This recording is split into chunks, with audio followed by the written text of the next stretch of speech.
Assalomu alaykum, hurmatli gruppadagilar, kanalimiz a'zolari, YouTube a'zolari.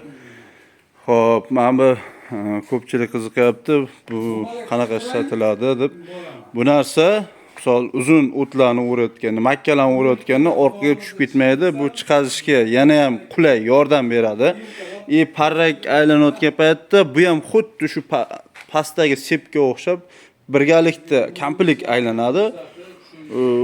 Chiqazib berishda hech qanaqa noqulaylik keltirmaydi.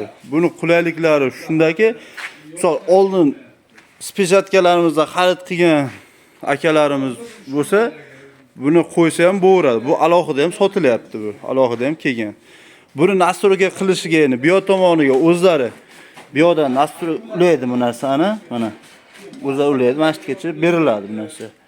Bu yoq tepasi keladi.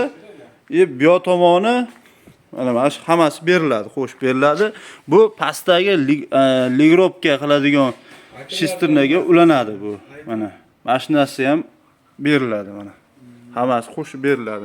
Nima narsalar beriladi deganki, mana shu narsalar beriladi. Bu mana bu narsalar qo'shib beriladi. Mana shu narsalar beriladi. Bemalol murojaat qilaverasizlar. Toshkent shahari bo'yicha 90lik 370 0280 Qashqadaryo viloyati Yakkabog' tumanida filialimiz bor. Yo'da 90lik 005 41 45. Ismi Yusuf.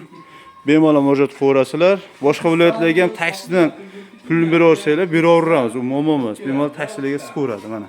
Mana shu narsa bo'ladi. Spejatkalarimiz ham sarakaliklari ham kelgan. Mana oldin faqat benzinlik kelardi, mana hozir sarakaligi ham kelgan. Bemalol murojaat qilaverasizlar. E'tiboringlar uchun rahmat kattakon.